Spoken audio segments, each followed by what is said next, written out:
name of God, the most merciful, the beneficent. In Hira's heart,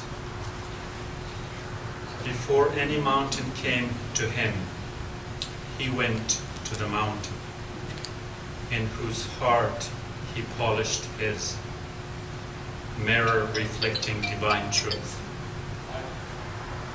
Nocturnal shadows danced in flicker. Angels' presence breathed away the still of night, setting the dawn's domain alight. Echoed recite in shattered silence of the cave, trembling like a leaf. His awe impeded the spontaneity of response. Recite came after its own echo, bemused expression mouthed an answer in the hesitance of time. I am unlettered.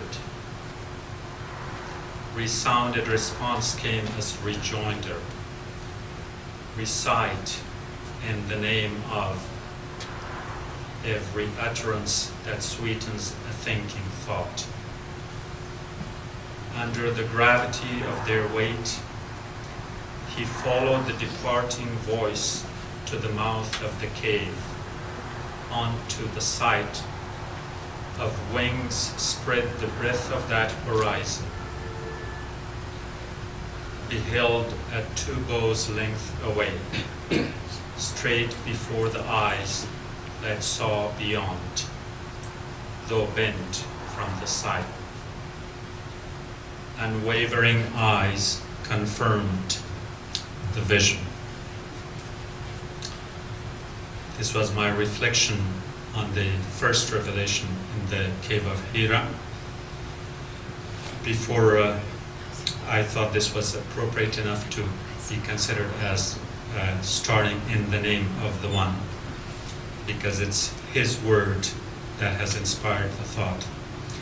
I wanted to thank the Iman Center for being very generous with the facilities and with everyone who's working here.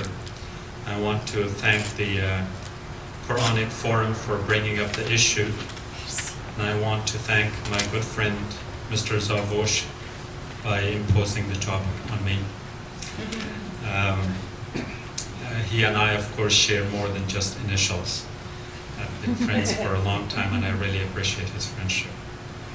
And I thank all of you for ruining the beautiful day and the very delicious breakfast over there by coming here. I thank my wife by being the space and the energy that empowers my thoughts and my being here. And most of all, I want to thank the Almighty for allowing me to have the audacity to think that I will be here when I didn't know that I will be here.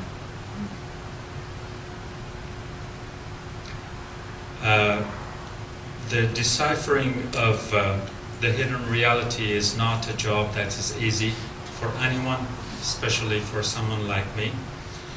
We are distanced by time and space, by culture, and by mindset. Oftentimes our modernity is a hindrance to understanding the spirituality of the thought itself. Nonetheless, we have to at least make some attempt. So I hope the term deciphering does not raise your expectations too much, but we will struggle with it and see where it takes us. The whole theme of the Ascension is universal in both in terms of time and in terms of space. Other cultures have dealt with it. Other beings have claimed it.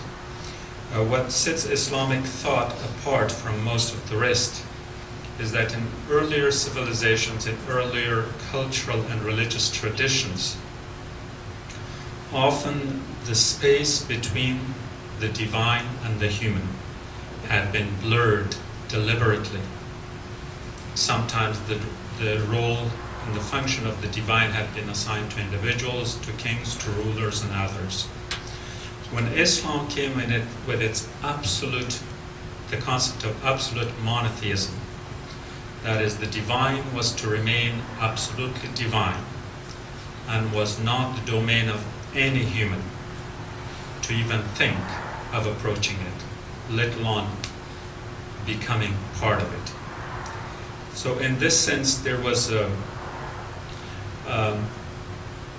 problem that Islam did not want to deify humanity, nor did it want to humanify the deity.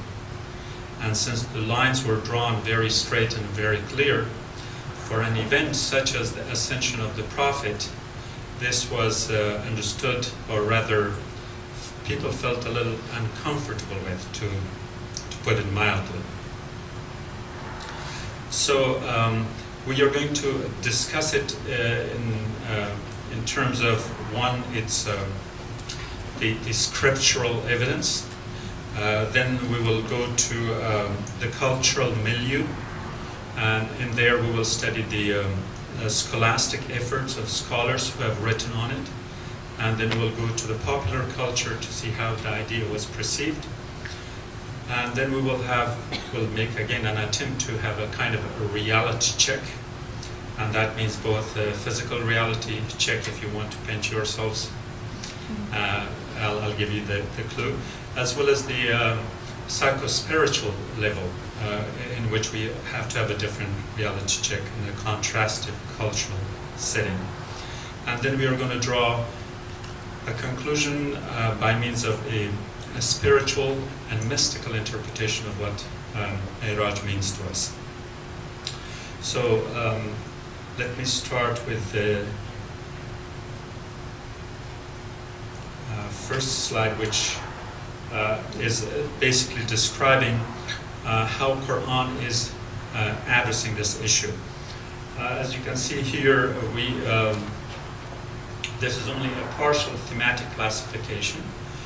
The first 7 chapters of the Quran deal primarily with the early religious communities, starting with the Surah Al-Baqarah, the chapter on the cow. And then the second set, which is chapters 18 through 16, deal with the formation of the new universal community, the Ummah. So it takes the religion and religiosity from a tribal, communal level to a universal level. That takes us to the end of Surah 16. Then comes the spiritual part of the Quran, which is dealt generally from Surah 17 to 29, and that has been classified here, but we are interested with the first part, which is chapter 17 through 21, and this is the spiritual bridging of the divine and human divide, which I alluded to earlier. And it's chapter 17 that starts with the usual Quranic minimalist approach on key issues. Quran explains things when there is need for explanation, but at times it lets humanity to go deep into the thought and understand things individually, in their own way, in their own right.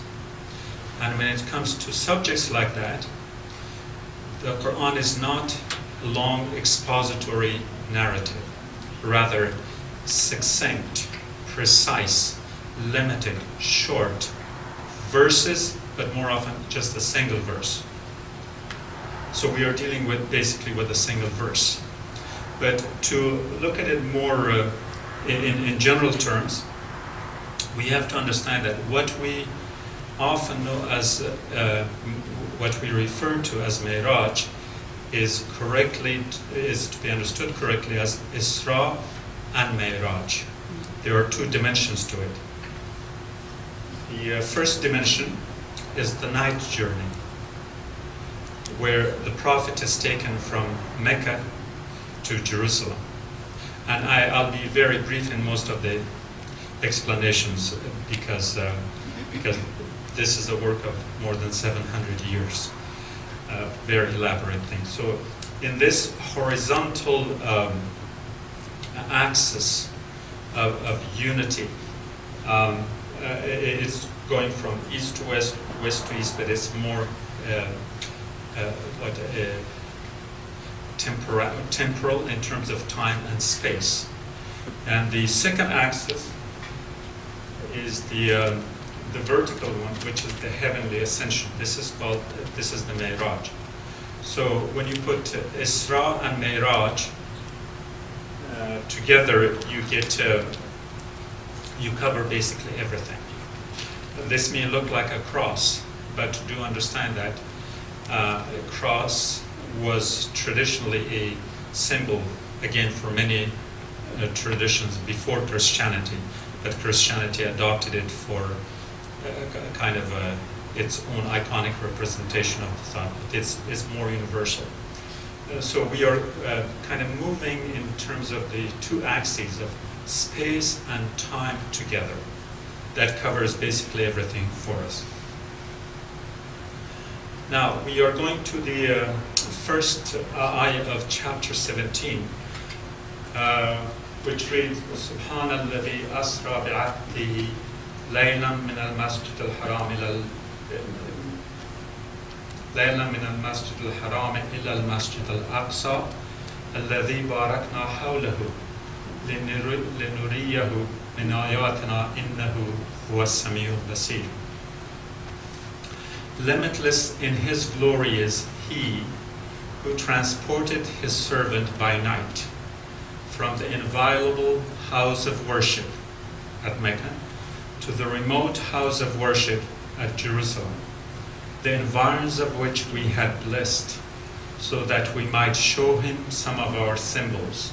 For verily he alone is all hearing, all seeing. Now, there are mysteries within the mystery. The first one is here we are talking about the words that I've highlighted in the red. When the Prophet is referred to as Abd, most people think of him as a servant, and at least that is the word is etymologically explained to both Arabs and non-Arabs. But the root of abada is to do, in the context of to be, to become, and to do. And as a linguist, I could refer you to all the auxiliary verbs in almost every language contains one or another form of this. So in this case, abada or abd is the one who does. Doing what? A recognition as well as the worship of the one God. The other two words that are very key here are the word masjid, which is referred to both the Kaaba and to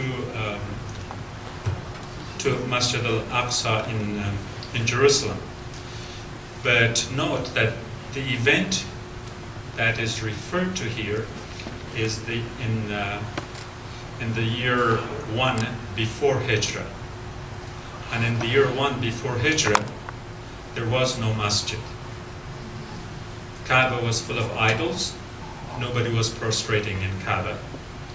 And neither was there any mosque in Jerusalem, at least in the tradition in which we understand it, where you make sujood or prostration. So you wonder then, why were these places referred to as masjid? And this is God Almighty talking. So the idea here is that it takes things from the literal level to a universal level, including the sujood concept here. The third set of words that I've highlighted is the words where God Almighty says that I took him to show him some of our signs. And the sign is the word ayatana, our signs, God's signs. which could be interpreted loosely to include almost anything in creation, but specifically things by which God is defined and recognized through the signs of his creation. Looking at the English part of it, you might also pay attention to how, as it's tradition in the Quran, the pronouns change. In the ancient Hebrew tradition, God's name was not to be uttered, except for once a year in a temple, and only by a special group of people. Well, Islam takes that concept, that this Quran does in the same way, so that you do not associate God with any individual entity, with any individual person. It switches back and forth between the pronouns. First person, second person, third person, singular, plural, and it goes like that.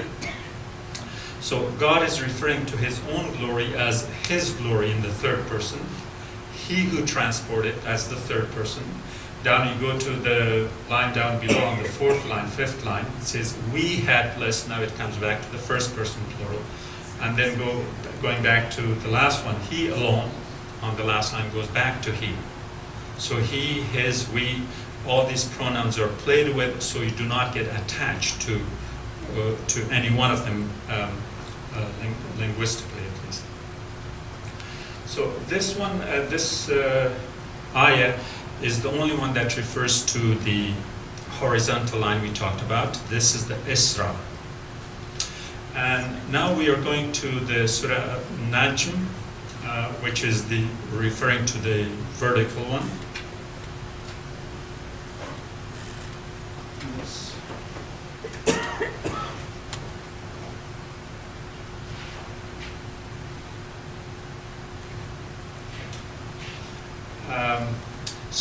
Here, one najm is hawa, is consider this unfolding of God's message as it comes down from on high. This fellow man of yours has not gone astray, nor is he deluded, and neither does he speak out of his own desire.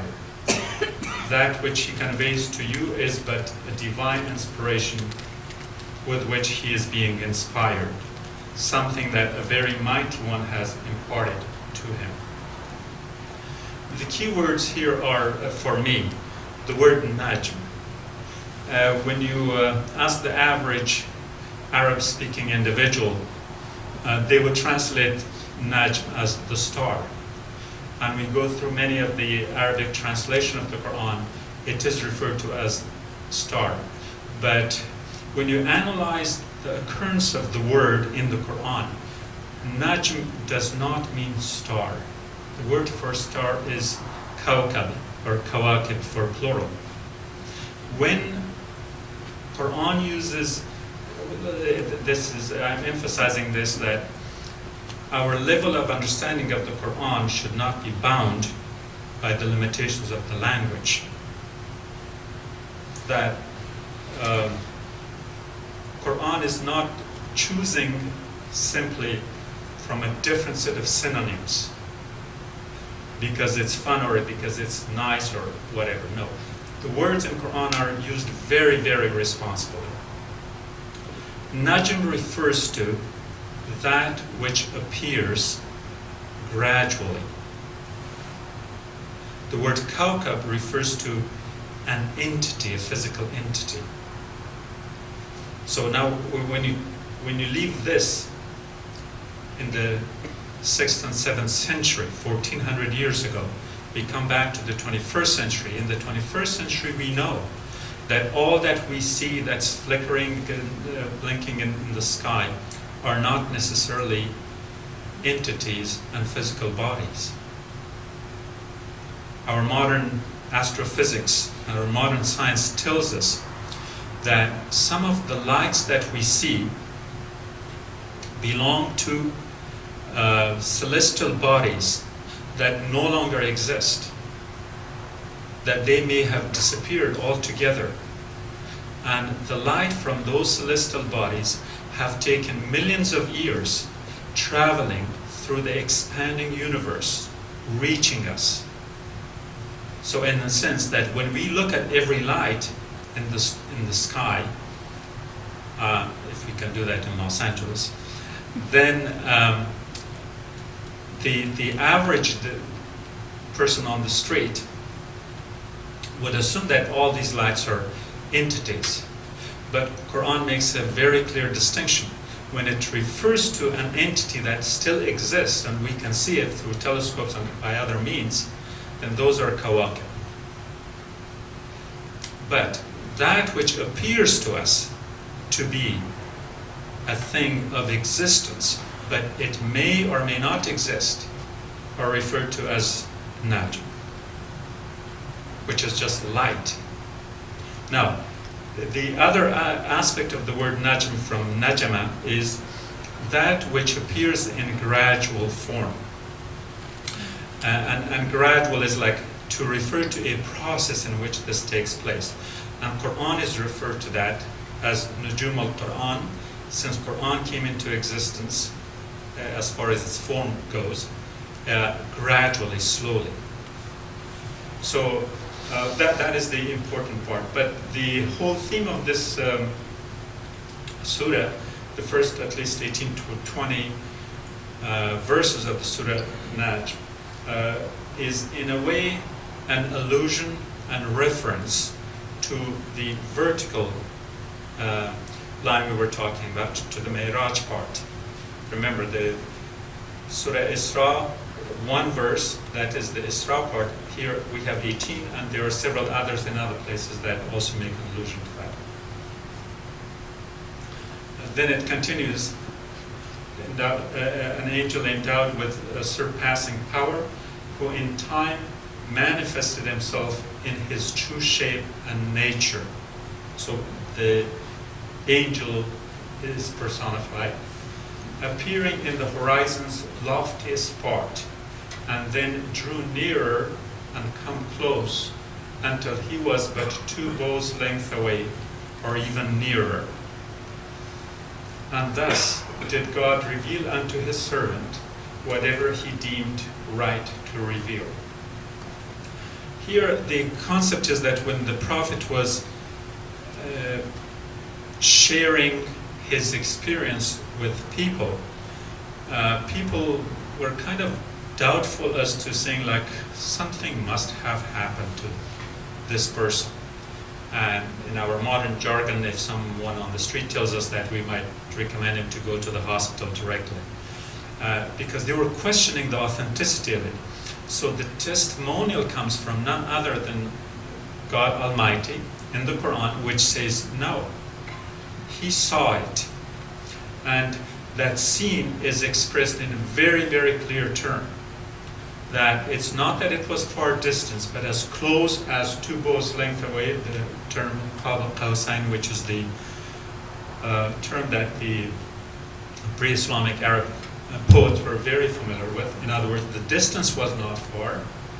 And then down in 53:10, it says that, and God revealed unto his servant whatever he deemed right to reveal. In other words, what the Prophet saw was clear to him. What God shared with the Prophet, that is between the two of them, that what God saw necessary. The servant's heart did not give the lie to what he saw. Will you then contend with him as to what he saw?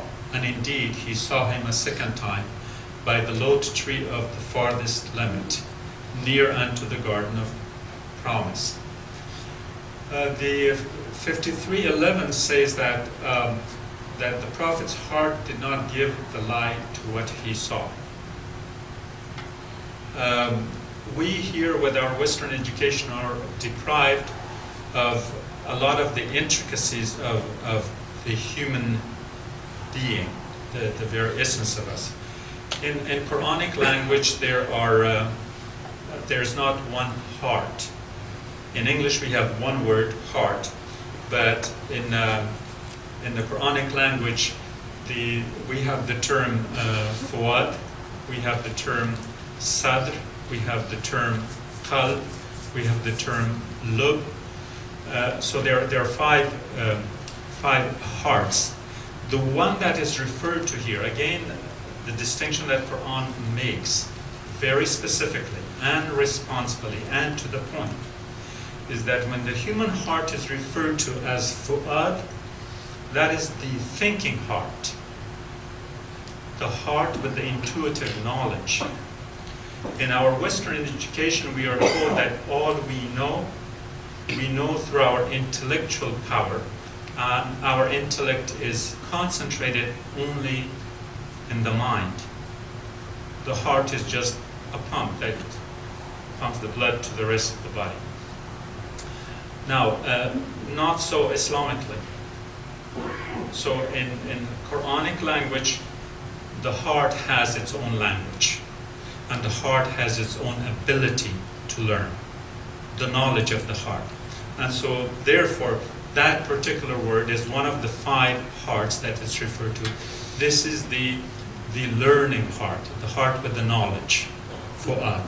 So that we were told in the previous verses that like it was a broad daylight and the distance was clear and all that, and now it's telling us how this was perceived from within by this individual, the prophet, that his heart didn't question it, so he intuitively understood that what he saw was true.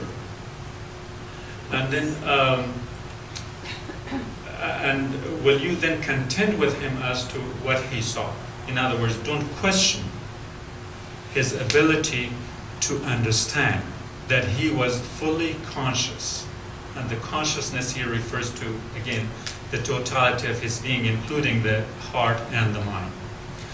And then in 53:14, it refers to the lote tree of the farthest limit, to which we'll refer to later. But what is significance here, mythologically speaking, is that the spiritual life of a human, in Quranic terms, begins with a tree and ends with a tree. The first tree, if you remember, was in the Garden of Eden. That is the tree that sent us down here. And from here we are distanced to get to this tree. I just simply wanted to refer to it in terms of the significance of it symbolically. But the discussion of it requires a lot of time, which we don't have. Now, the next 5 verses. With the low tree veiled in a veil of nameless splendor. Again, totally mysterious. That is the part where God says that, and what he shared with his prophet is, in a way, between the two of them. And the next line, Ma zagha al-basar wa ma tagha. The zagha al-basar is commented a lot by Rumi. Again, here it says that, and the eye did not waver, nor yet did it stray. So in other words, if we want to take a picture with an object like a camera, how do we know the picture is going to be good? We check the camera, and if it's traditional times, we also check the film, if there is any. But I think those days are gone. So we check the camera, we check the object, we check the light and everything that will affect the quality of the image that is then created or encapsulated or captured by the apparatus. So here the Quran is referring to everything possible that one could think that might create an iota of doubt as to that which the Prophet saw. So the heart was okay, the mind was okay, the day was fine, the distance was near, and here it says that I did not waver. Now, truly did he see some of the most profound of his sustainers' symbols, and this goes back to the other one. And now we go to 53:19. Have you then ever considered, now once this image is portrayed, here comes the question, Have you then ever considered what you are worshipping in Al-Lat and Al-Uzza and in Manat? These were the three major gods and goddesses of Arabs in Kaaba. In other words, God is kind of reversing the very argument on the doubters themselves, and says, if you can call a few sculpted items or beings in the temple, if you can call those gods, is it really difficult for you to understand God in a different setting? There's also reference to again in the form of testimony in chapter 81 in the Takwir, and again I've shortened this only to a few verses here. Behold, this divine writ is indeed the inspired word of a noble apostle. Don't question his integrity in this respect. When God says, "Innahu laqawlu rasulun kareem," he testifies for the prophet. There's nothing clearer than that. Now, with strength endowed, secure with him who in almightiness is enthroned, the word of one to be heeded and worthy of trust. The last three. For this fellow man of yours is not a madman. This was the accusation of the non-Muslims, that they say he has gone berserk, to use the modern terminology. How could such a thing even happen? وَلَقَدْ رَآهُ بِالْأُفُقِ الْمُبِينِ. He truly beheld the angel, beheld him on the clear horizon. And he is not one to begrudge others the knowledge of whatever has been revealed to him out of that which is beyond the reach of human perception. And the keywords are the last one. The reach of the human perception. We often assume that whatever exists, we are capable of understanding. We never question our capability to understand things.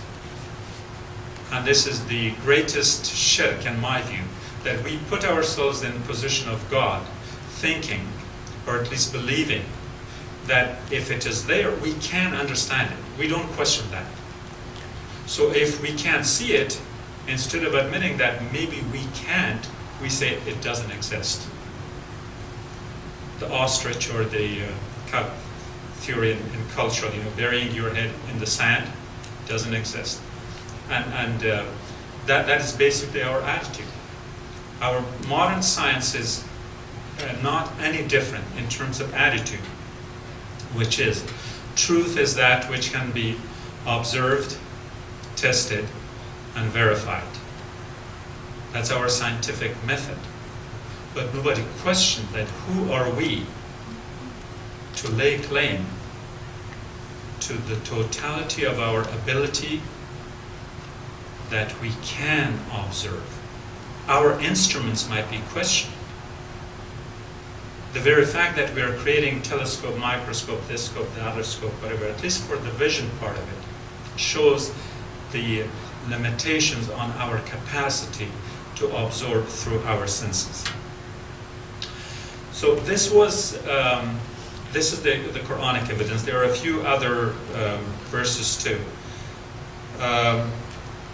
What I wanted to go to next is to see how after this was revealed. So first, the narrative was that on the 27th of Rajab, the year before Hijrah, there's one hadith that Muslim and Bukhari in the Sunni tradition often cite, in which the Prophet say that the Buraq, a steed, was brought before him by the angel Gabriel, and he was asked to ride it, and he went to Jerusalem.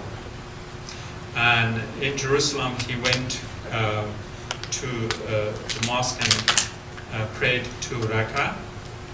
And when he was done, the angel brought him 2 cups, one of milk and one of water, and he chose the milk and drank it, and he was told that that was fitratan, in essence, the right thing to do. And then the angel told him that now they were headed to heaven, and they reached the first heaven, where an angel asked, who is it? Like someone is knocking at the door, and the angel was told that, the other angel was told by Jibril or Gabriel, that it's Muhammad. The response came, had he been sent for? And Jibril said yes, and the gate was open. And then this process, and then he meets Adam in the first heaven, and the process repeats. In the second heaven he meets Jesus and John.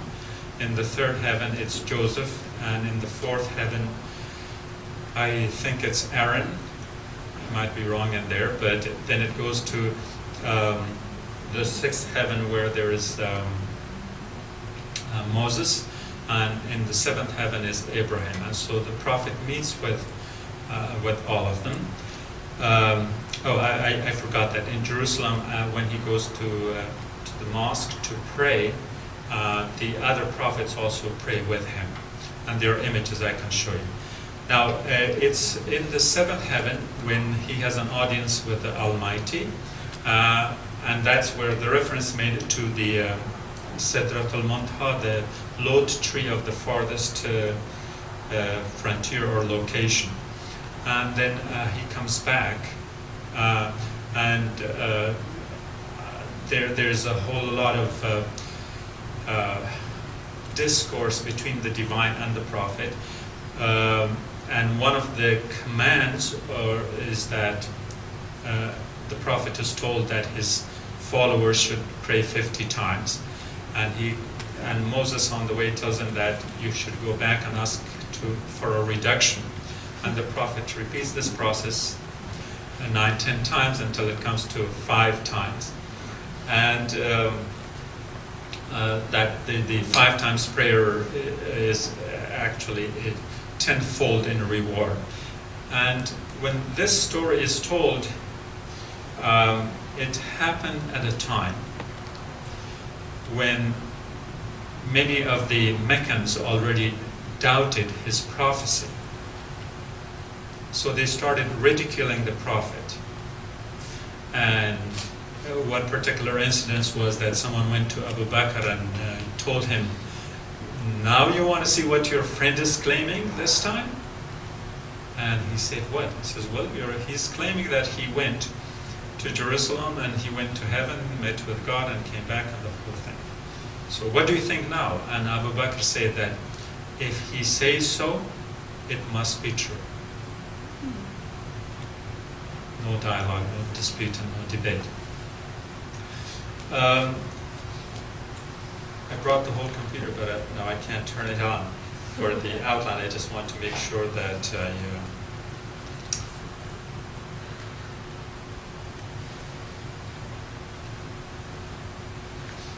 I stay on target. Let's see. Okay. So, let me see how much I have covered here.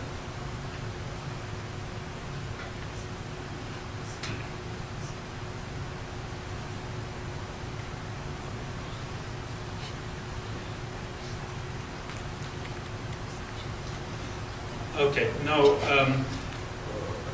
what happened was that while people did not believe the prophet, a lot of people did not believe. Some who were even Muslim who had accepted him, they returned back to their old ways and basically saying like, now you're asking for too much. We can't believe this.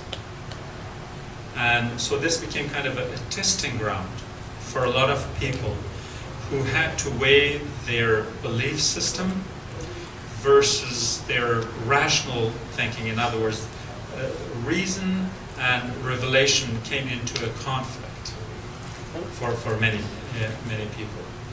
but it also created a lot of literature. And we had later Sheikh Bastami claiming that in his Al-Qasd Illallah, that he went on a Mi'raj and met with God Almighty. We also have Zarin Kob's Pala Pala Ta Mulaqat Khuda, which is also in a way, and it makes an allusion in the same way. And we also know Alighieri Dante's Divine Comedy, which is patterned on this. And we also know that Ibn Arabi's Bezels of Wisdom, the Fusus al-Hikam, in a way is building on this concept. But I think the most important part that we can refer to is that in this sense there is a whole genre of what we could call today as the modern science fiction that starts from this. So let me analyze each one separately, if I can.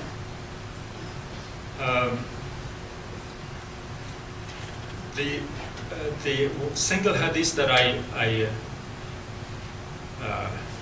say primarily in my own words, but encapsulating the whole concept, is then attributed to Ibn Abbas, who was a companion of the Prophet. Now, the Prophet passed away in 632 of the Common Era. Ibn Abbas lived a whole other 58 years after him. He had a long life.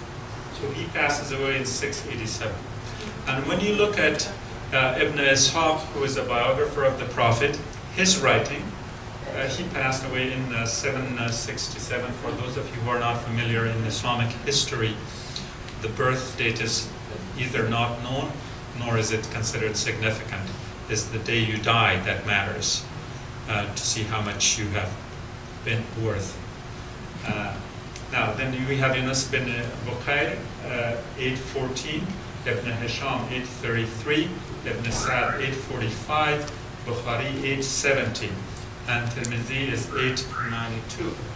Most of the other ones fall within this category too, that which is written and referred to on the basis of most of the ahadith are at least from 100 to 300 years after him.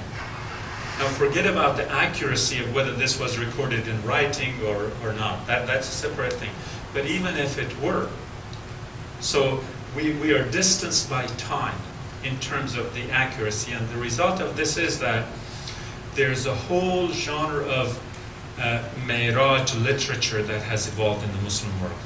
And in this one, anyone who, out of good intentions, whatever they felt that suited their fancy, including a little paragraph here, a little note over there, another event here, and one event over there, and changed things around. So it went for a long time, and this even further questioned the authenticity. Then we are also looking at it that the Mi'raj literature became, it reminds me of the Soviet period, the samizdat literature, which is the literature of rejection and opposition and protestation of the establishment. So this is like politicized Ascension literature.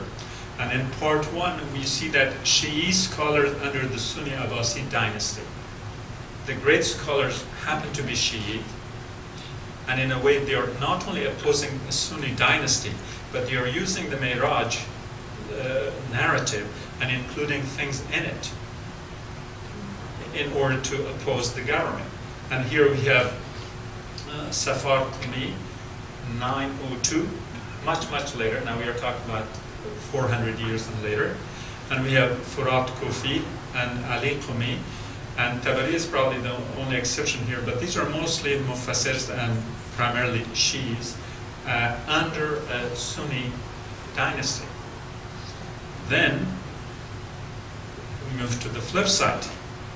Now here is the politicized Ascension where Sunni scholars under Shi'i dynasty are doing the exact opposite. again, making their own political points. So look, these are all Ibn Hibban, Sulami, Thalabi, and Ibn Sina, and Qushayri. Most of these are people who are under Shi'i dynasty. In other words, they use their own, again, politicized perspective. And they are using the Mi'raj literature as a medium, as a source of protest. And again, we are moving now to the 400 and 500 years after. And then, as if that upheaval was not enough, the Muslim world comes into a kind of a two-pronged attack from east and west. So we have the Seljuk invasion, and I call it invasion because it was culturally so, in 1055.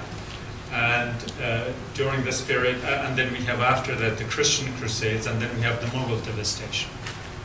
So these are foreign forces that come in. And now, it doesn't matter whether you're Sunni or Shi'i, it doesn't matter. But the opposition to the establishment, to the political establishment, who in many cases were not even Muslims. So the Crusaders who took over, they were Christians. The Mongols who came, they were shamanists. And even the Seljuks in the beginning, as they were not Muslims. So the rulers are not even Muslims to worry about that part of it. So here are the basic writings of Abul Futuh Razi, who is a Shi'i Mufassir. And then we have Bakri. And here I put historical Bakri because the main thing here is that people are afraid for their lives. So they decided to use pseudonyms, fictitious names. Bakri is recorded as having died in 902. And then he has written something in 1295. A guy who has been dead for 300 years. And the idea was that because there was not enough security, enough safety for the expression of the freedom of thought, then literature was alluded to someone else in someone else's name. And then, of course, we have the famous Majnun Nama, who doesn't even have a writer. But what has happened more importantly in this case is that, remember the Ibn Abbas narrative, the very, very first one, the most authentic one, that got a newer version. So there's Ibn Abbas Qadim, the earlier one, and then there's the newer one. And in the newer one, like in 50% of the places, it rejects what was said before. Or it alters, and in there it says, the Prophet received 2 cups. No, it received 3 cups, and one of them was wine. And in the first one, the Prophet simply led the prayer, and then it goes through the eulogy. I mean, it's a whole long list where it's mostly contradiction in terms of discrepancy, not opposition. It shows how the embellishing of the narrative has occurred. We must also understand that in some ways, in spite of what was happening, the average person, as a Muslim or non-Muslim, because the society was more diverse, contrary to what we assume. We think that people just became Muslim, overnight, and all these states and governments and societies were Muslim. Not so. That in many cases Muslims were minorities in what we call today as Muslim majority states. So in that kind of setting, people had a very liberal attitude towards science and learning. Remember, Muslims were carrying the torch of science and education at the time. Not Christian Europe, not Chinese or Indians. One was of the past, the other one was of the future. But Muslims, it was they were on the stage. And because of that, as it's the nature of any culture that is dominant, is more liberal, and it's more open, and it's more receptive. Now, so not only was this narrative, quote unquote, played with and analyzed and explained, but was also, Mi'raj became part of the literature as well as the arts. This is the angel Gabriel, and that's the prophet. Now, tell me if anyone is going to dare draw this image today, in the 21st century. Today it will be considered blasphemous because of all the restrictions, all the conservatism that has taken over. And this will be considered bid'ah by some, I wouldn't name who.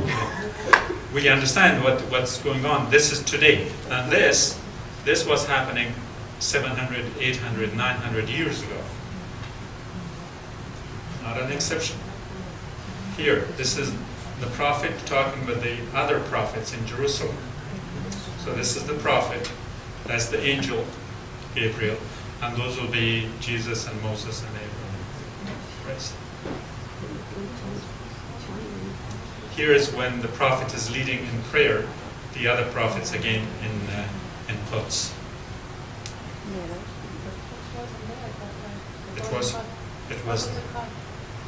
It was called Quds. No, Quds is a Christian term we use. I know, but what was it? Was it a place of worship? Of course, it has been for centuries before. Yeah.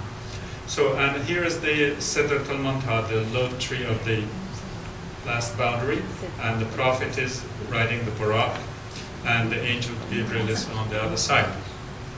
And this is in heaven when the prophet meets God. Now, and this is not some kind of a scribbles and someone's artistic fan. This is the art par excellence that was produced at the time. If anyone had these huge museums and galleries, or the equivalent of them at the time, these paintings would be selling for thousands, for a huge sum. So in other words, this was the accepted form of art allowed to be expressed, and it was not considered blasphemous. Now,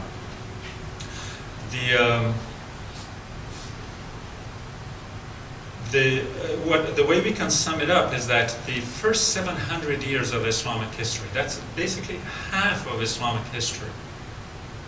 The Mi'raj literature, which includes Isra and Mi'raj, was the dominant form, and people are writing about it, modifying it, revising it for political reasons, for theological reasons, to convey points of view. It was no big deal for them. Now it's a different thing. But what's also interesting is that the very same people that were rejecting it verbally were accepting it actively in society. Now,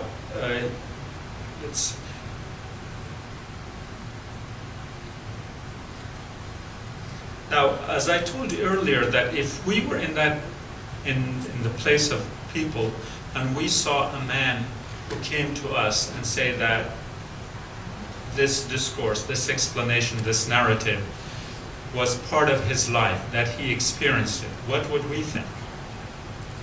That's when we come to what I called earlier the reality check. How do we find reality? Scientifically is probably the most valid way of looking at it. What do you see? Steve Jobs. Right? So, can I hear a few suggestions? What is it that you see? Apple. Now, do you think all of you see the same thing? Yeah? Yeah, that's what you think that you see. Yes, this is not an apple.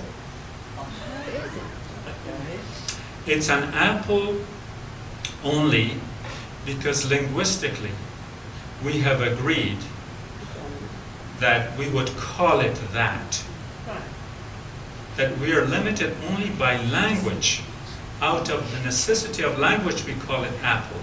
What it represents is different. Every one of us is thinking of it differently. To some, it's a red apple. To some, it's gala apple. A nutritionist sees something different in it. A merchant on the street will see something different in it. What do you see? That's where the perspective comes. and here. We all see something different in it. It means something different to us. Let's suppose this person was in love with someone, and if his beloved give him the apple, do you think that apple has the same meaning and value to him as it does to everyone else? No. Of course not. So sentimental value, for instance. Symbolic value. And so therefore, the word apple is only out of linguistic necessity. What we see is not only different in terms of their significance, but also visually. If you go back to this image, what color is it? You cannot see the same color. No two people could ever see the same color. If color comes from light, if light affects our vision in different ways, if our vision then reports to our brain, gives different signals. Okay, again, we simply agree on a wide range of things and call this red or yellow or green or blue. All red is not red. All green is not green. Everyone's green is not green. So therefore, what does that make of objectivity? It doesn't exist. There's no such a thing as objective. So, reality has to be seen in several ways, and one of them is the experiential reality. In terms of experiential reality, there's just, even the same person cannot see the same thing in two different times. Even with time, your view of what you see could change. With condition of your eye and so on and so forth, the amount of light and all that. So I think I made the point there. Now, then we go to the concept of how we see this as a perception, which is a way of looking at something. So the perception is sense perception, which we just talked about. That is one reality. And then there is a perspective. And perspective is the angle from which you look at. And this would be one perspective, and everyone will have their own. So the difference between perception and perspective, there's a great difference. In other words, when a truth is considered universal truth that we very carelessly use all the time, there's no such a thing. And the reason we don't have universal is because of this. The only way this apple could have the exact same meaning, totally 100% objective, is that if everyone can cover every perspective in their sense perception through their experiential reality. So look, experiential reality, perceptive reality, perception reality. At least three, there are more coming, so hold on. So in that case, who and what could be in all these places, in all these times, where nothing will be out of the scope of its vision. Now, again, to use religious terminology, that is God. When we say God is omnipresent and omnipotent, okay, la makan, everywhere and nowhere. And that's what we mean by the totality of God. Don't think of God as a person, as an entity. But if you think of God as a field of energy from which no space in creation and beyond creation is empty, that is the God, the absolute. When we say Zat Matlaq, the absolute, is because through God, no point is left. At least in respects to this object that we see here, but of course we can expand further. That's where the God is the one that exists everywhere and nowhere at the same time. In other words, all bases are covered. That is the absolute truth. So what happens to our truth? Our truth is relative. Now, we will take you to a different level. Now, we talked about three layers of reality. The fourth one is the layers of the realm of your being in the context of space and time. And here I can give you just a short example. What will happen if you are experiencing that someone is chasing you? Let's not make it too violent. No knife or gun, but maybe a stick. But you are threatened by that person and you are running. And running until before the person hits you, you wake up. And then you say, thank God, or thank whomever you want to. And you say, look, good, that was, the reason you feel relieved is that the reality in which you were operating doesn't exist anymore. But while you were in that nightmare, you had to believe that it was real. If it wasn't, you wouldn't be afraid.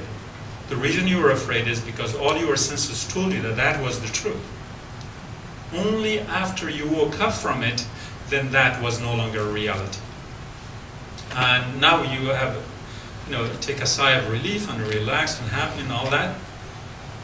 And then the alarm goes off. And you wake up. You were still in another layer of dream. You had not woken up from a dream into wakefulness. You had woken up from one dream into another. In the interest of time, I didn't linger it, but it could go on. There could be layers upon layers. And then only when you hear the alarm go off, then you're awake, and now you're in another reality. What reality is that? The only reality in which you are not asleep, but you have not registered. So how do we register to the new reality? Some of us adjust our eyes and ears, and then we try to find out what day is it, where am I, what am I going to be doing, am I really alive? This is registration of this new reality. The first thing that comes in the state of wakefulness. Now you figured out that yes, it's January 13, 2000, whatever, all that. You think you are still in a reality? Not really. Because this is your the microcosmic reality. You have to then expand and say, like, but where am I? When I was in Afghanistan, every morning I would wake up during the invasion and civil war and all that. When I would be like halfway between asleep and awake. And before I register, I wanted to make sure I go to the right booth to register with the right party. So I was just thinking that, am I really waking up where I want to wake up? So I was hoping that I'm somewhere other than in Afghanistan. This was during the civil war and the invasion. I wanted to wake up into another reality. But I would look at the clerk, and the clerk will say, this is the only passport we have for you, buddy. You're here. Once you realize that, then you have to think about it. Go to Galileo, Copernicus, and others. Where is this? Afghanistan or the United States, Los Angeles? Earth, solar system, the cosmic realm, the paracosmic. Most of us don't even think where we exist, where we are, except the few streets and freeways that we are often encountered with through our senses. But the inner senses that should register us, like, do you know what part of the cosmos you are in? What part of the Milky Way? Do you even have the knowledge? So in that sense, whatever level of reality we are in, it's still not a full reality. Let me take you to is that enough? Let me take you to another level, and that is to look at it in the totality of that which humanity knows. And that is to look at it scientifically from the Western perspective.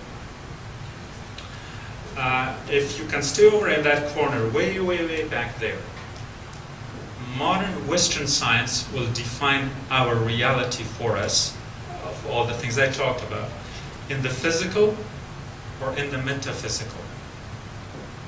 And that's it. Now, the problem with that perspective on that very last row is that it is, I think I did become Mashhadi, at least for a little while today, this morning. The argument would be, like if you lived in Mashhad, in any city, in Los Angeles, and you simply consider the whole world as all that which is Los Angeles and the rest of the world. Would that be objective? We are so self-centered. We think that this physical world, especially, I mean, with all its limitations of what it is by itself, and in terms of the limitations of how we can perceive it, that this is half, and the other one, the metaphysical, is the one that is not there. So that's the Western perspective. The problem again with that is that this is a very, very old concept. We borrowed it from the Greeks, and since the Western culture has become secular, we have not bothered to expand on that or to explain it in any other way. Everything is either physical, metaphysical, nothing more. That covers everything for us.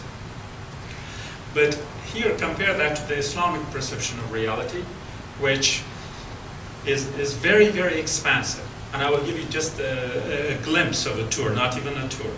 So the equivalent of the physical and metaphysical will be the ghaib and shuhud. Alim al-ghayb wa shahada.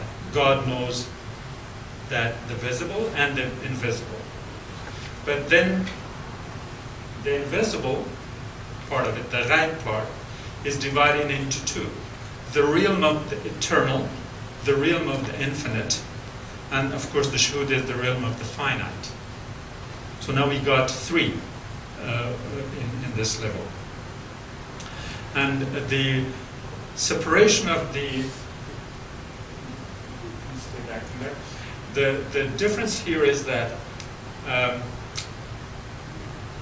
in the first three, starting with the level of Jabarut, well, let me go through the names so they don't look too unfamiliar to most of you. We start with Nasut, down at the bottom. Nas, human, that's the human level. Above it is the Mulk, which is the Shahada, the angelic level. Above that is the Malakut, which is the Alam al-Arwah. Then above that is the Alam al-Misal. Above that we have the Jabarut. And then we have Lahut. And then the highest level is Hahut. So there are at least 7 realms of reality, theoretically, if not perceptually. Now, it doesn't matter that we understand it or not. I cleared that for you earlier. Our ability to understand is not the criteria for reality to be a reality in its own right. Now, and of course there are the English names too, which goes the level of the human senses. We talked about that one at the bottom. The realm of all senses, which includes animals too. In other words, there's no monopoly. Then we go to the realm of the angelic realm. An angel, again, doesn't have to be understood in any particular religious context. The realm of similitudes or likeness. And the realm of spiritual existence, divine nature, and divine essence. And here are other terminologies that correspond to that. Now, what is important here is that at the level of Jabarut, and Jabar is also misunderstood by a lot of Muslims, not just because we don't understand the Arabic of it, but because we understand it in the wrong sense, that Jabar simply means the level of reality beyond which the will of nothing can approach, reach, or overpass the will of God. Now, if that is the case, and we understand that time as a dimension is also a realm, we understand scientifically today, but time will be beyond that. So we separated, this will be a question for our good friend, at least my favorite Jewish friend, Albert Einstein, is that when he came up with the theory of relativity, I'm guessing that if he had any knowledge of these realities the way Muslims understand it, he would have questioned the next thing. Now, is time as a dimension cosmic and paracosmic and universal or not? In other words, should we make a distinction between saying that is time a dimension of the physical reality, or is infinity a relative reality to eternity? Now, if that sounds confusing, I'll repeat it once more so you can get even more confused. Is time a dimension of the physical reality? That's one question. Question two, is infinity a relative reality to eternity? If, to the best of my limited understanding, I can see it, is that at this level, to Jabarut, Lahut, and Hahut, in those levels, time is not even relevant. Time doesn't affect it. Time is not a dimension of that reality. So then the Islamic concept of ghaib, the metaphysical, is divided into the level in which time is irrelevant and therefore making it eternal. And eternal means what? Not moving. Moving is life. Moving is necessity. Moving is completion. In the lower level, in the infinity, time, whether we perceive it spaciously, or it may not be a word, but anyway, in terms of space, or whether we see it in a linear form, time is moving. But time is moving over here. Time is not moving over there. So then the Islamic metaphysical equivalent, the ghaib, is divided into those two additional levels. Time irrelevant and time centered. And so once we understand this one, if we go back to, if you go back to this one, then we see how inefficient the classification of physical and metaphysical is.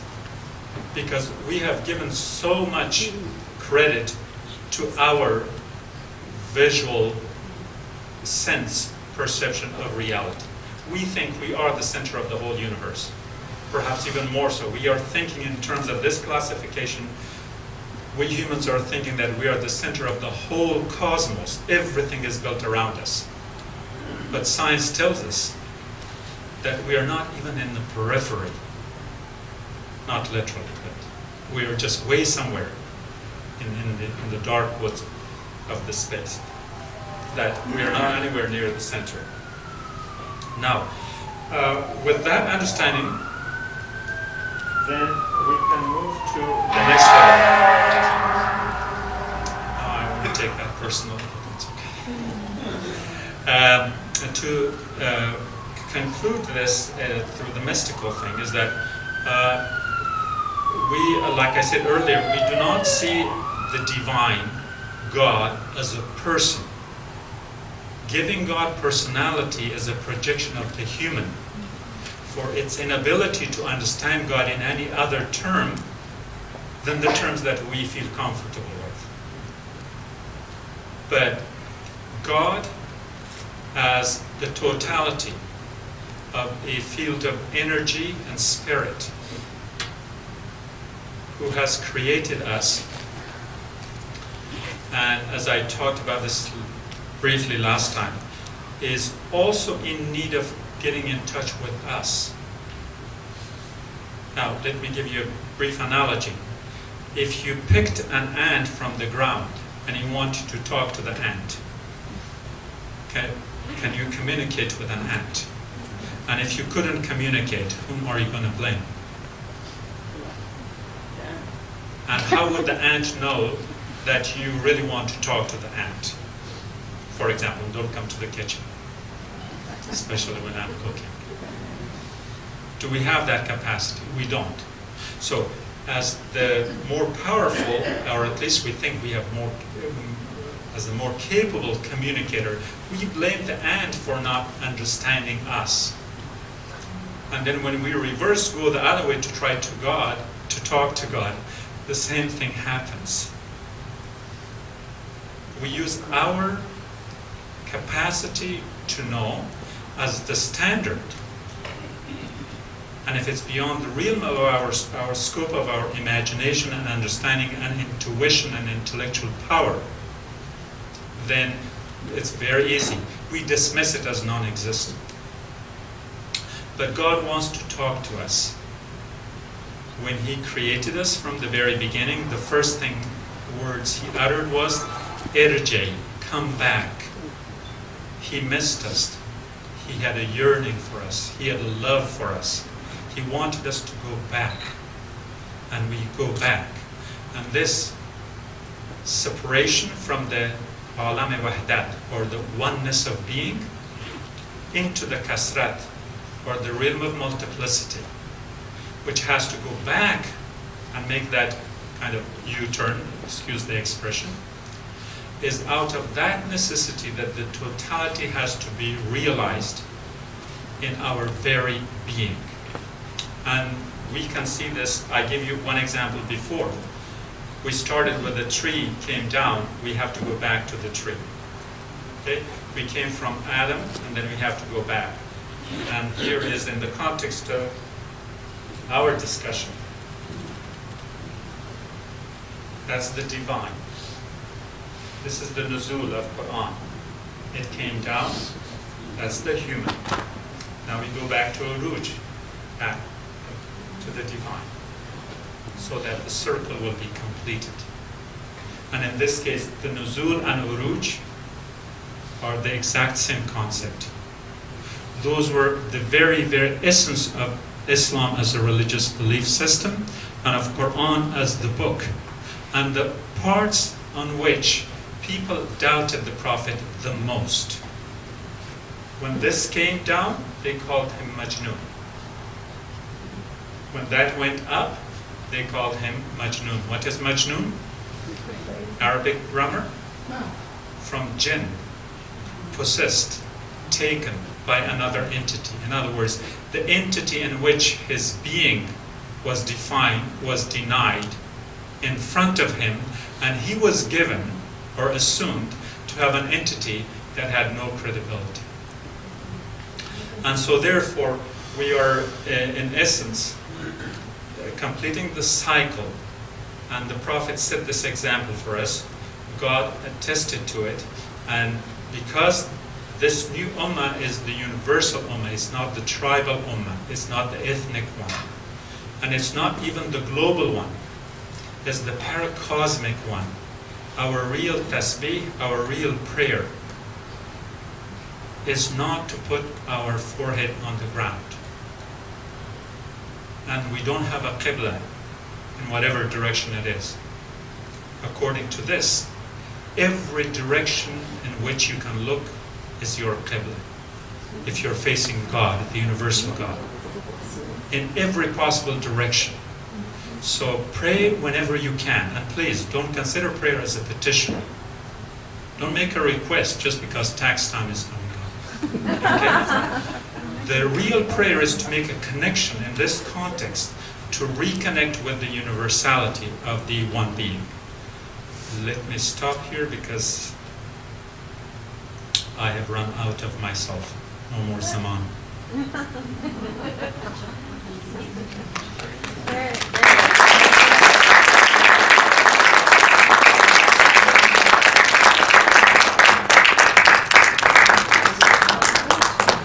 Excuse me.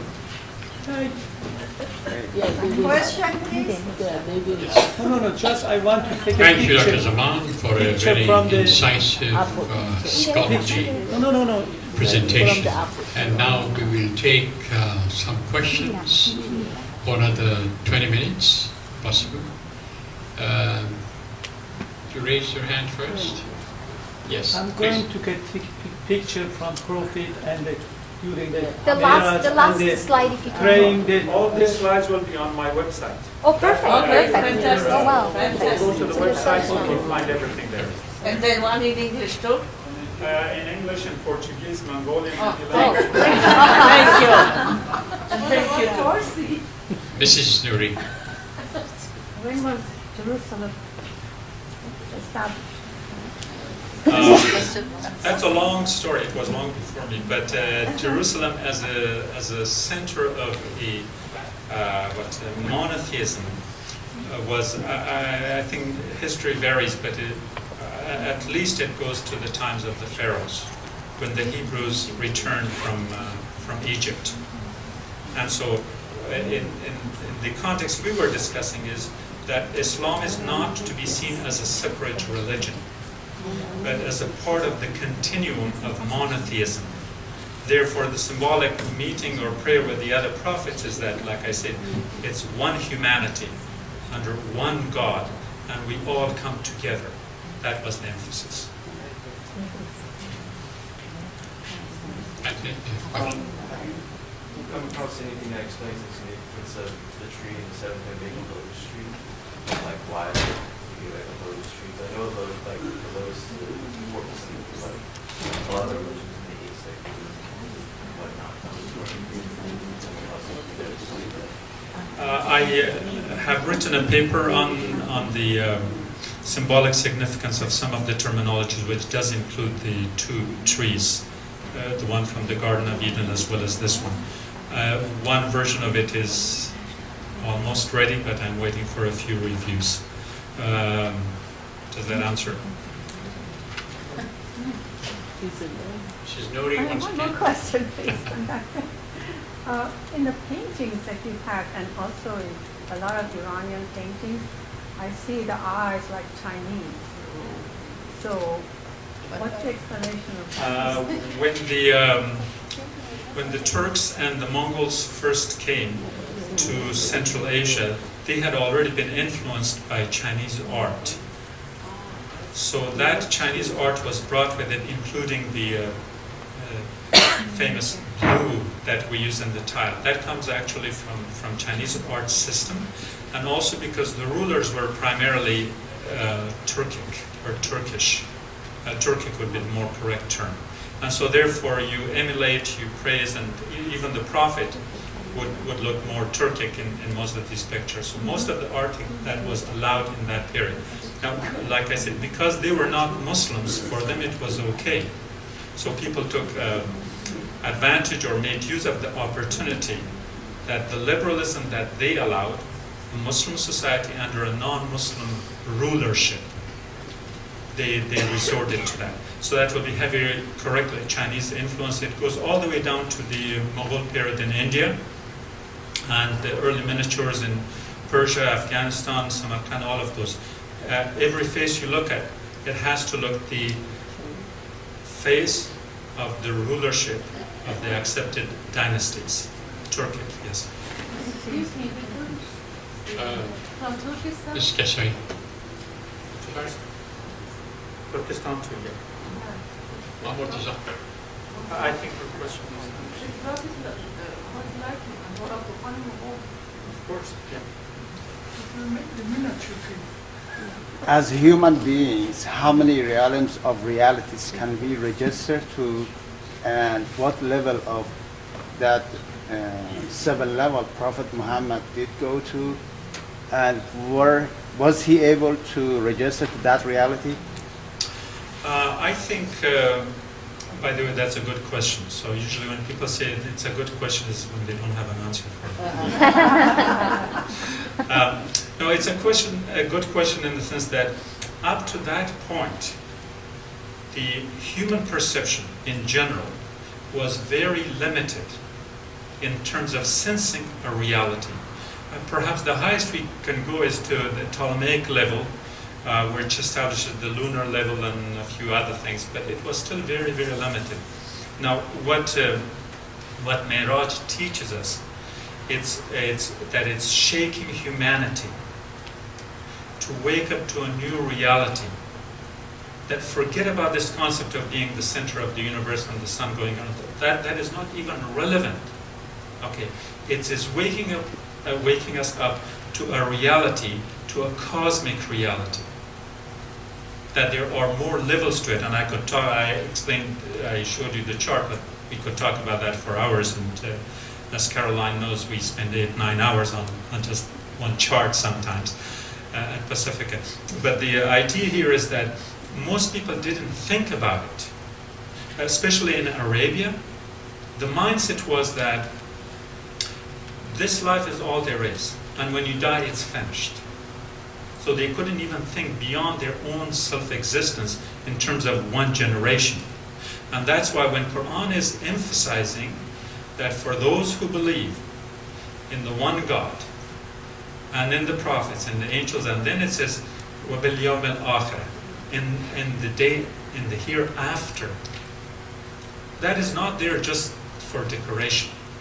That is there to make us aware of a continuum. Okay, a continuum in which this reality is only parenthetical. That our birth and our death does not define the beginning and end of anything. Because we usually see reality in our physicality. And this is telling us, no, reality is not in the physical because your physical is limited. Reality is in the spiritual. And the spiritual is from God.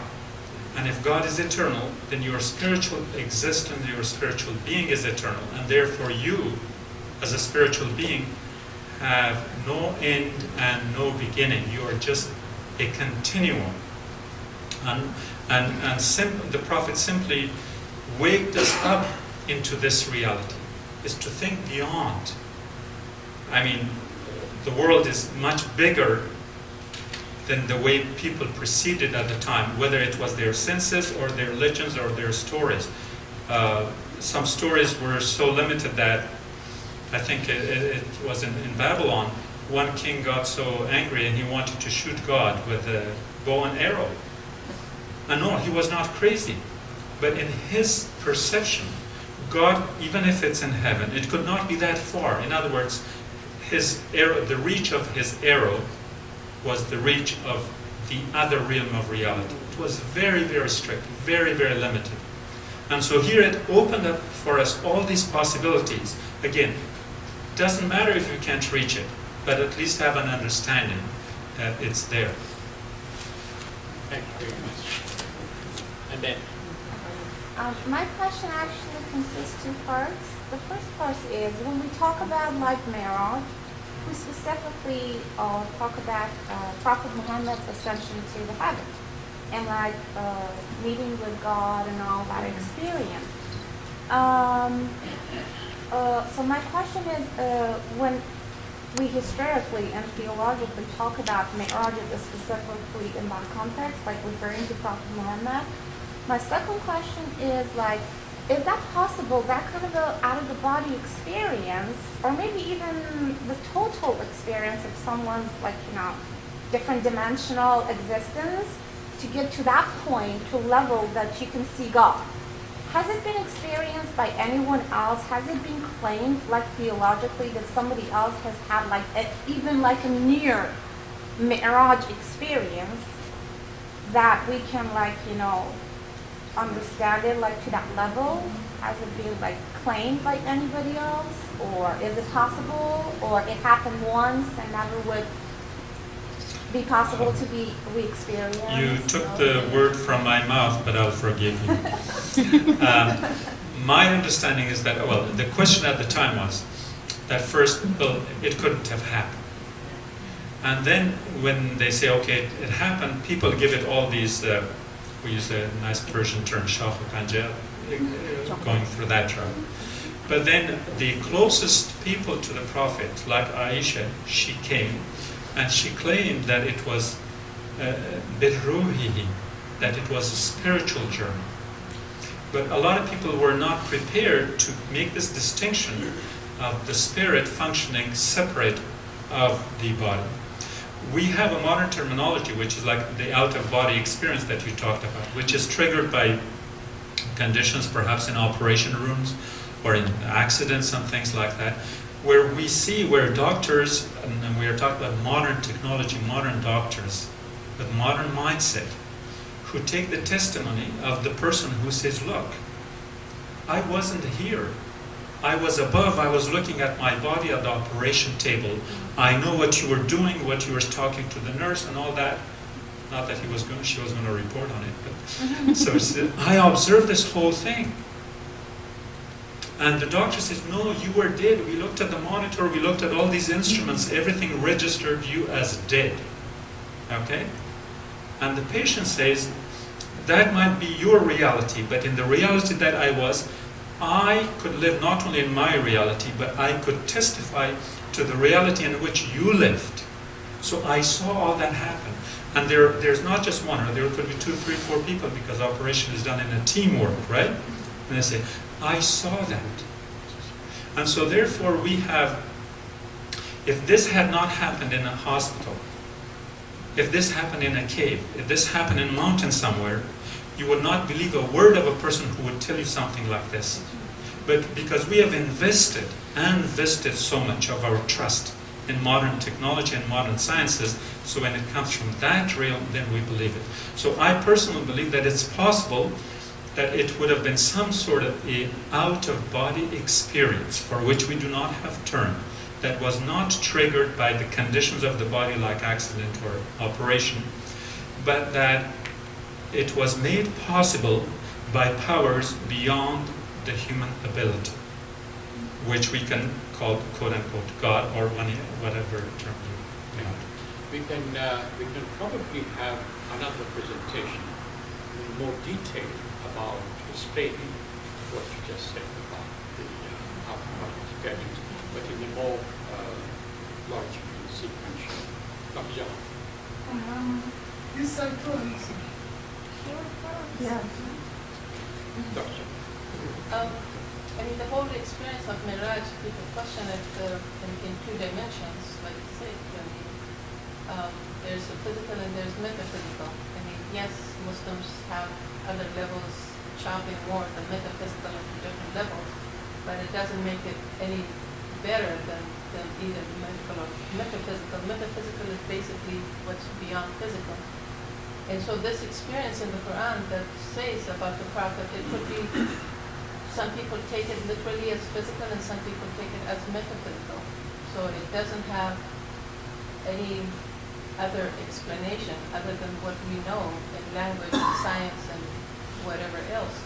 So we can talk about it for years and still not come to the conclusion. If I may- What this to me represents is a simple dream that the Prophet had. So why are we giving this more significance than the dream that Abraham had, that God was telling him to sacrifice his son? And so do we know that he physically actually took his son to sacrifice, or he took it as a metaphysical that God wanted him to submit to God's will, as the Muslims interpret it? So it's very difficult. We all have dreams. We all have visions. We live in 2 worlds, and physical and metaphysical. So our spiritual world is metaphysical. And so we have visions. My vision is no different than that of the Prophet, because we don't give divinity to the Prophet. So he had a vision different than anybody else's, and he had tough time to explain it to people, whether he went there physically or metaphysically. So it is mentioned in the Quran, but it's up to us how we interpret it. Either we see it as a vision, a dream, or a physical, and that is what people believe. So we cannot prove it either way. It doesn't matter what he's saying. The problem is, if I may just briefly explain, is that either you accept this on faith basis, that he had a vision, you accepted that, but modern man and women want to explore it more. There's a thirst for knowledge. Is how could this? Because traditionally we have been told this is what is being said in the Quran.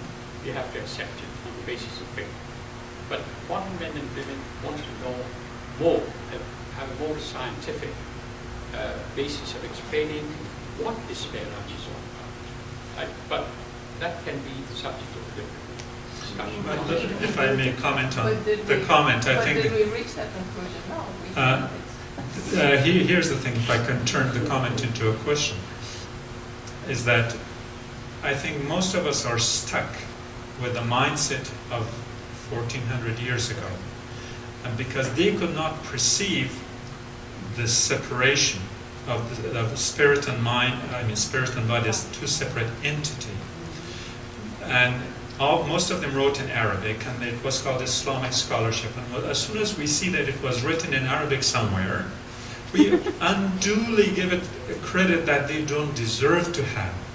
And like I said, it was a fair game for any writer. Hardly you'll find a scholar who did not write about this. So it stirred up their fantasy, as terms of writer blocks go. It woke them up to that reality. But the point is that we can put any modern term we want to on a particular event. The dream that, I mean, as a psychotherapist, you would be more lenient to label it that, and that's why I showed the picture of the apple. It depends on where you look at it from. Matters as much as where you look at it at what place. So it had to have been a real experience in reality, because the one of the 5 pillars, our prayer, were prescribed through Me'raj. The other one, the fasting and the Hajj and the others, came from somewhere else. This is the only one that comes from that. And if it had been a dream, it may or may not have. But anyways, the label doesn't matter, so long as we understand that there was a reality, and there is a testimony of the Quran. That's why I went through the scripture in the beginning, is that if it's not only that you have to have a belief system, but intuitively. That's why I give you the example of the operation room experience, out-of-body experience. Why would that be more credible than the other one? You could say, well, yeah, she had hallucination too. You could label as the problem, is because labels have set definitions, and we usually take the whole package and apply it to something. Human beings are way too complex to be defined and limited to any one particular definition. Yes, as I was reading in the Old Testament, the appointed in Solomon, and then I was so surprised. It's a kind of long poems. And then he describes the person in the poem as my lover. And then when I was reading, then I saw the information that we have about Prophet Muhammad. This person looked like so much Prophet Muhammad, because he described the way that he was, the way his eyes are, the way his hair, his face, his teeth, and the way his job was. And I said, oh my God, it's so close to this. How could it be? And then at the end, when it's before it, and also talks about that he comes to Jerusalem next to the wall. At that point, he disappeared. Then he asked, where did he go? So that's where I'm thinking about, talking about the Miraj also. And then at the end, then he says, this is my Muhammadin. Now here, if you want, I can bring this has surprised me. It's really something. If you want, I bring next time the verses, the chapters. Like I said, this inspired not just Muslim, but non-Muslims too, and there are a lot of variation. I think the Jewish term, I think Markiva might be the right term, I don't know. But yes, there's a lot of literature in other traditions that also kind of build on this or have been inspired by the event. What do you Yes. find? What do you, I did. Because I actually, brought up the out-of-the-body experience. No, it's in my outline. No, I know. But my point is, Mi'raj, this Mi'raj, which belongs to Prophet Muhammad, has a higher significance than out-of-the-body experience, like on a surgical, experience or medical, or let's say hallucination or whatever. I think there is higher aim and goal in terms of how close you can get to God. Not in any hallucination you can experience that. Not in any circumstance that you are under the influence of narcotics you can get that. The point is, this is very unique. It's my question that I posed earlier, it was has this happened? In terms of how close you can understand the God's magnificent and going through the ocean, and get to that closeness to God. I don't think so anybody else has experienced that. Yes, out of the body is possible, but when we talk about Ascension of Prophet Muhammad, I don't think so anybody has, as far as I know. That was my question for you, that have you heard any other, let's say, maybe someone at the prophet level could do that, but have you ever seen even within that research, have you heard anything like that? Like any experience that would allow them to get as close as Prophet Muhammad did? Probably not. And the simple analogy would be like you can put a child and a scientist in a plane to look down the Antarctic ice breaking. Depends on how much you have here and how much you get out of what you observe. And in this case, again, we are talking about Prophet Muhammad, who was well equipped. It wasn't an accident. So yes, people could get a similar experience by accident or by some other necessity. But his experience was in a way experienced by design. And it was within the context of his mission. And therefore, in that case, I think I personally, there probably is some prejudice in there. I don't think any human being had that kind of an experience, where not only to open up this window of the realms of reality in that sense, but even to think about it, that the human being has the potential of reaching up there. That its existence is one thing. The human to have the potential, because what we do, like I said earlier, because we define ourselves physically, so if we can't go, then it's not a reality. And so we have to wait for science. Now, where did we go with the science? Not beyond the moon. But even in science, we know that the known universe is much, much bigger than reaching the moon. And so therefore, the human imagination, which again in the Western thought is so totally dismissed as a faculty of knowledge and awareness. And that's why I didn't go through the charts, but I could explain it there at some other point, is that yes, human beings are much more complicated, and the outer reality is much more. And so I think the Prophet's experience is very, very unique. Dr. Jahan, and you. What is the significance of this Miraj as the connection between Mecca and Jerusalem? That by itself may have some significance that you didn't explain in your The chapter. universality of all faith systems. As I said earlier, is that there is the horizontal union and there is a vertical union. So the first was the Isra, which is that we have the capacity to move across space, but we move for a purpose. So Yeah, when but the why Prophet Jerusalem? because that was a lot of Islamic thought is pinned on the monotheism of the Hebrews. And so since the idea was this recognized monotheism, at least for the environment. So just imagine if he had gone from Mecca to Nepal. I mean, most Arabs would have not even heard or known what it is and where it is. So it had to be presented as the Quran is expressing using the limitations of vocabulary, geographic vocabulary in the Quran is deliberate because it had to help people understand things through that which is familiar to them. Is that Ascension of Prophet Jesus too? Right. I was hoping that you also make references to the enlightenment, which are the subject of mysticism, or as we call Irfan.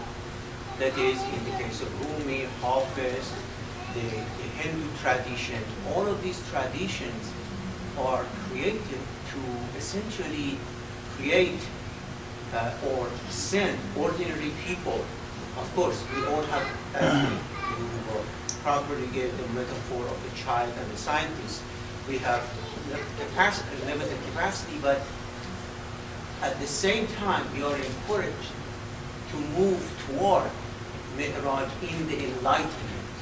And of course, as you believe and I believe, that the Prophet was just Qabahu Sayyidahu Adna, just the two so close to that reality. But amazingly, that the description of enlightenment in all these traditions are so similar that is amazing.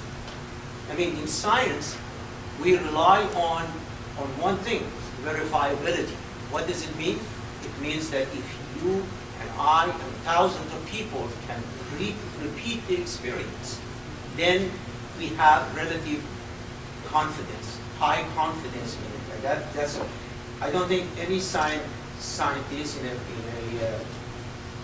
right mind think of science as absolute. There is always its approximation. So the approximation of enlightenment is also very well established. Yeah, that's why I made allusions to Bastami's own Mehraj. And if we take Rumi and Shams, remember that which brought Rumi and Shams together was allusion to the Mehraj. When Shams is asking Rumi, what do you think? The Prophet went to heaven and Bastami went to heaven. That guy didn't say a thing, and this one is exploding with thoughts and ideas. Which one was better? So that was not a question of what we would call salika, or just a matter of taste. That was the most profound question, and it was based exactly on this. That when eventually Bastami is writing on his own Mehraj, he's emulating the concept that every human being has the capacity, potentiality of reaching that load tree, that divine. And he may have mentioned Qala Qawsain, but what's his name? Bastami has dialogue with God face to face, even close up, and in all kind of Sufyanic way that only Sufis understand. But I agree with you. Yes. Two more questions. You mentioned something about Nawaz coming from his journey and the significance of that. I'm wondering if you could expand upon as it relates to that wheel you had, where Allah, Quran, human, and prophet. I feel like that's sort of the link, that through that mechanism, insan is able to communicate with the Creator. And it seems like that's a divinely, obviously, it wasn't something that he came up with on his own, because every religion out there has their own forms of prayer. But your comments, it seems like this was a divinely inspired format. I think as far as the scripture goes, the reference is made to masjid, place of prayer in that way. As far as the hadith go, every reference uses the word bayt. So Bayt al-Maqdas, Bayt al-Haram. So the Prophet is using the word bayt. That's the human term. God is using the word masjid, but they're referring to the exact same thing.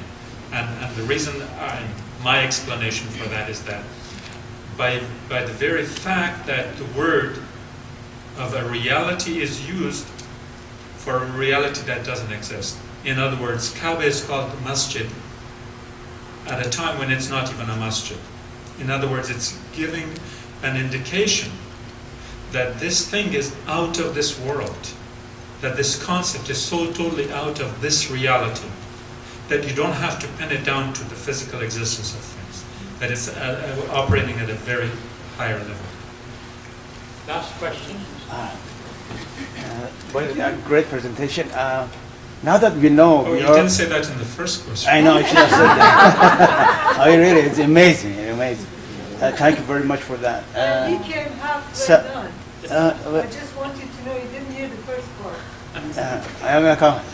So now we know that we are two parts: physical being, spiritual being. In physical being, we take care of our physical being. We know what hurts us. We know how to feed our physical being. Everything we're taking care of, we make use of it. But in our spiritual being, how do we take care of our spiritual being? How do we strengthen it? How do we find out which one is hurting it? How do we expand it? How do we make use of it?